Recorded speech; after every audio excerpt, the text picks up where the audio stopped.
The biggest things that we've leveled at NGA in the past is maybe a criticism or something I need to work on. Is just the thinking behind them crafting some of the team compositions here. What we want to see from them, regardless of what side they start on, is them getting it right straight off the bat. On the attack here, they're bringing the Zenyatta, which straight away is an arched eyebrow from me, Jason. Yeah, so it's not going to be bad in terms of he can put the orb on RLE and help him dive a little bit deeper. Not to mention the Discord orb to potentially allow these resets. And they do have the Winston to back it up with, but Rogue, well, they don't really have someone that can be jumped on necessarily. They don't have a Stray McCree. They have ACAM over on the Roadhog, and they have Tvik on the Genji. Yeah, I mean, obviously AKM's going to be very susceptible to the Discord orb here, and you can see Hysteria was able to pick him up there. So AKM gives his life up to get rid of RLE. I think that's sort of worthwhile. Defenders spawn quite close to this point here, so it's not such a massive bonus for attackers if they pick people off here. You can deal with it, I think, and you can see now Rogue coming back into the fight. AKM, okay, he's going to stay on Roadhog here, which is fine, because there's no Reaper from NGA, but does need to be careful of Little Cat and those Discord orbs. I mean, when you're a Zenyatta, you're just as susceptible as an Ana. But the downside is you don't have a Sleep Dart to escape anything. You're going to be pulled in pretty easily and almost guaranteed to be killed. So as long as AKM is able to pull out him or RLE or maps 3 really, or 4, even if you throw in Hysteria on Lucio, 4 really squishy targets, that's so many things to potentially pick up, so many easy kills to come through. But RLE's able to chime in, finally able to get some decent damage with the charge through. And Tvik is trying to go 1v1 against Little Cat. Oh, he's going to pull out the Dragon Blade there as well. Have to resort to those measures. One more slash will get the job done on towards Maps, though. Tvik's done very, very well with 15 HP. He knew he had to reflect the shots coming in. Maps sort of played himself there by firing at a reflected Genji. And now Reinforced gets 2 kills. He's on that. He's on the Winston here, yep. Jason. And so far, so good for him. So definitely playing a little bit out of the Korean style. Actually sitting really far back. Like we saw Lunatic Haidu then jump back in. And then eventually try to lure them into a bad position. She's actually been teaming up with Tvik relatively well too, jumping in towards the back lines when they do need it. Otherwise, they're letting Tvik just kind of float in with his position. Just try to pick off, you know, Little Cat if he's out of place. Hysteria, doesn't really matter at this rate. But early has Dragon Blade. But Rogue has a Garrison switch to counter this. Even a Sound Bird to be thrown in. You're going to kill with Dragon Blade, that's the problem. You've got like 2 targets on the whole enemy team to kill, and now RLE's going to get none of them. Wins picks him off there. Map's trying to go for a Deadeye. Just kill him. Yeah, he hits the ground, he gets rid of Tvik. Not bad at all, but Wins is going to be there to make up for lost time and make up for lost personnel. It's also going to be Little Cat being just battered around here. There's just no safety for a Zenyatta on this point. Blows my mind here. At what point do NGA go, maybe an Ana might work here for some nano boostage? Why Graviton Surge when you're by yourself? Don't know. That was definitely a mistake there. Panic ult, whatever it was. With Zai, I think Zai is one of the easiest heroes to go for the panic ult with, because you sort of think you can somehow overcome the situation with good charge. Okay, so it's not enough. He switched anyways. So he went over to a Reinhardt, then went over to a Roadhog, and already switching from the Genji over to Reaper. So they're trying to deal with the 3-tank setup, which is actually a smart trade. It's a very good job. It's very smart of them to do this. I still feel like you're going to need Ana onto RLE to make it work, and Reaper, if you're not really fighting on the high ground, if you're not being contested on the high ground, isn't going to offer too much. But looking for that, looks like Rogue will be going for that. You can also exploit AKM with this comp with the Reaper coming in now as well. He needs to be very, very careful. Maps in the backline there as well, but so is Tvik, reflecting there. Orb of Discord on him, and he needs to be careful. Tvik doing very, very well to make himself scarce, but then gets hooked in straight away. Somehow he still survives it, though. I don't know how he got away with that one at all. Shadowcat was the one who hooked him in, and Tvik gets 2 quick kills. That's Maps and Little Cat to go down here. And this might be all that's required to break the back of NGA. One more melee in as AKM helps him take down Shadowcat. And there's 40 seconds on the clock here for NGA to press in. 40 seconds, and they have to capture this first point. There's no doubt in my mind that Rogue can do it on the attacking side. NGA need to get something going here. They don't really have the ultimates to make it work. The Transcendence is coming up for Little Cat. Maps is going to have his Deadeye, but is he ever going to have an opportunity to use it? He's going to have to go high ground. Finally, we're seeing Fury try to chase onto Tvik, but Tvik saves his dash just to escape, and Reinforced is going to take him down. Fury gets hooked in there as well, and the damage coming for the Tesla cannon was enough to finish it. AKM with 2 kills here. He set up all 3 of them for the most part, and then Hysteria is going to fall to Tvik. Shadowcat might be able to get on towards Nox, but that is the least of your concerns if you're trying to take this point as NGA. They've been completely wiped off the map now, and Rogue's going to push forward and just stop them from even getting a touch, a tip, a toe in the water on that point. Now, Tvik, need to be careful. Could be quite damaging, but there's no chance for NGA. They are completely held off the first point. Nabani is a map where this happens often, but you don't want to pick this against Rogue. They know their way around this map. NGA, I don't even know what kind of comp he could have thrown potentially at Rogue. With Tvik just dancing on the skirts with the Genji, with ACAM playing the Reinhardt to pull anyone in that pushes past the shield or kind of puts a toe out of line. There was too much damage on the high ground. Even Unko, he was just staying safe on the opposing side of the high ground, not being pressured because Fury was so focused on Tvik, and RLE was focused on just doing damage to the 3 tanks. He was able to get so much extra healing off. I don't agree with Genji from RLE there, to be fair. Very, very hard to make any sort of progress when the enemy team does have that Roadhog. It's a triple tank composition.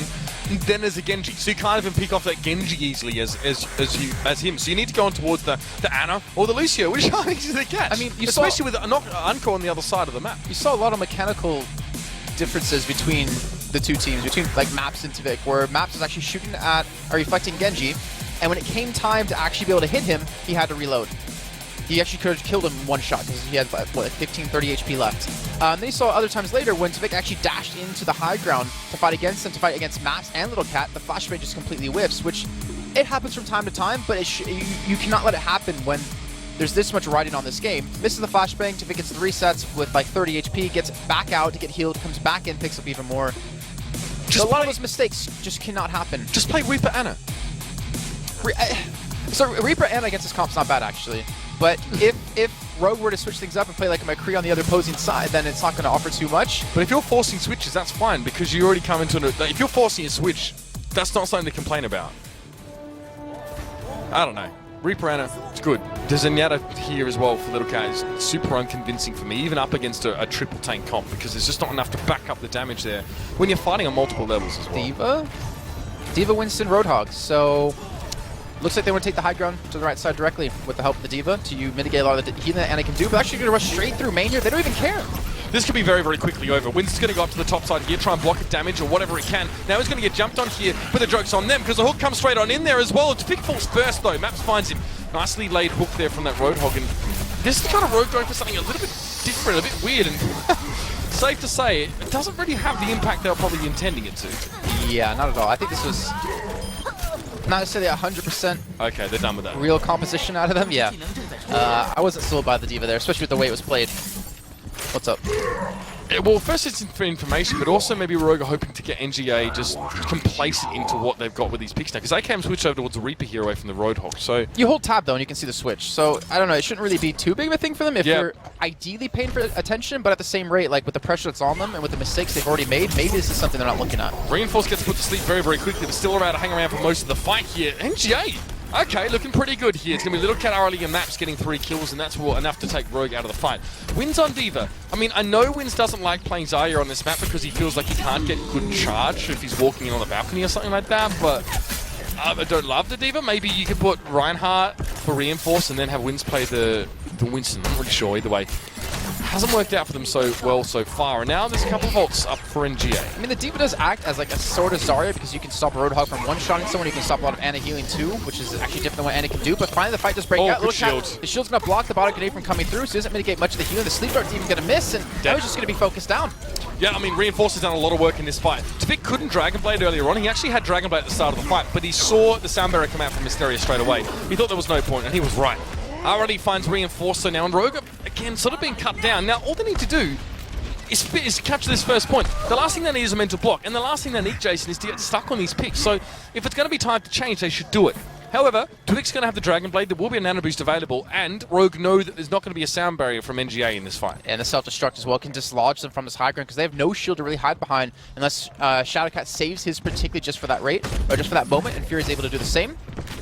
AK knows they're pushed up, doesn't have the backup there necessarily. His Death Blossom can be interrupted relatively quickly. There we go. Tvik finally being thrown in with the Nano Boost and the Dragon Blade, looking for some kills, but Wins is already able to open things up with Hysteria. Yeah, I know. This should be it, really. Tvik gets that last shot now. Did I think I hear coming out from somewhere? No. It's going to be AKM actually getting taken down by Little Cat. Little Cat doing a good job there, but Wins gets the self-destruct kill on towards Shadowcat now. RLE's trying to keep his team alive, but look at that. Wins gets in his face. Defense Matrix makes it very, very hard for those Hellfire shotguns to find their mark, and now Rogue have 3 players up on this point. Tvik, and of course Wins and Reinforce here, and that might be all they need at the moment. Only 1 player capturing, and now the Tracer comes in here. Oh, RLE actually managed to at least do something here with the rest of the team. He's on that Reaper still. Maps comes on towards the point. Fury gets taken down by Wins, but still NGA have been able to reinforce this. This has forced a sound barrier out from Rogue. There was no support on the point, which is why Tvik had such low HP, was able to be taken out immediately by Maps. The post one's going to come through. Doesn't look like it's going to connect onto anything though, because Wins is keeping his defense matrix up as much as he possibly can, but they're still fighting out over this one. 40 seconds left to go. 2/3 of the way through. The Self-Destruct is going to force them back off the point, but they come right back in.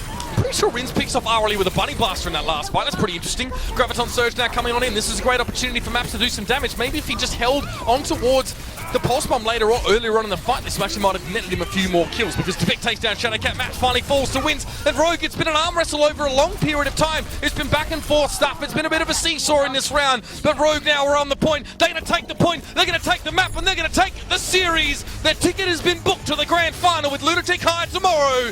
It is Europe and Korea, the last two teams remaining. And more importantly, going into that grand finals, Mitch, it's the rematch that we wanted to see. It's the rematch that Rogue probably wanted to have happen when they were criticized so heavily after losing that series against Lunatic High in groups, losing it not only once, but twice. They have a chance for redemption, and Reinforce getting himself a play of the game here on Winston, funny enough. Yeah, we said that often Rogue don't go for strategies that involve Reinforce playing the Winston, but I thought he played an excellent game here. Generally speaking, I mean, there have been times in the past where he's been criticised actually for his role on the Winston, but this has been very, very good from him. He should be very happy with his performance there. Let's talk a little bit about now, while we have a chance, as we just get the MVP ready, to discuss this attack strategy from Rogue. This is really quite interesting and maybe a little bit different here, Jason. What have you got for me, if anything? I don't want to look 100% into it, just for the fact that they were probably just messing around a little bit, because they felt really confident to capture the first point. Maybe it can also go with the whole fact of Wins doesn't like to necessarily play Zarya in that position, but he still had a lot of opportunities to soak up energy from. The self-destruct didn't really do much. It didn't really zone anyone off the payload when he did use it, because it was just a Wraith form used by the only man that was left on the point. I don't want to go into it too much, just because I don't believe it was something that was like super thought out and was like, hey, this is going to work kind of strategy. Obviously, they can prove me wrong by actually talking to us after this one when we ask them. But I mean, it looks a bit weird. Yeah, they had some fun with it, it seems. They didn't really feel pressure, they didn't feel challenged. I hate to keep saying that, but they really weren't pushed to the limits, not like we saw against AF Blue. Even then, they weren't pushed to the limits. No, you're right. We talk about pound to pound a lot between these two teams. Like, how do people stack up against each other? I think NGA has some incredibly talented players on that team. I think it shows. It showed in the fact that NGA have made it this far. Their understanding of the game is different, and I honestly don't think that's necessarily a bad thing a lot of the time. But Rogue have been around the scene for a long, long time. Yep. They have tested many strategies and many approaches. They've been here since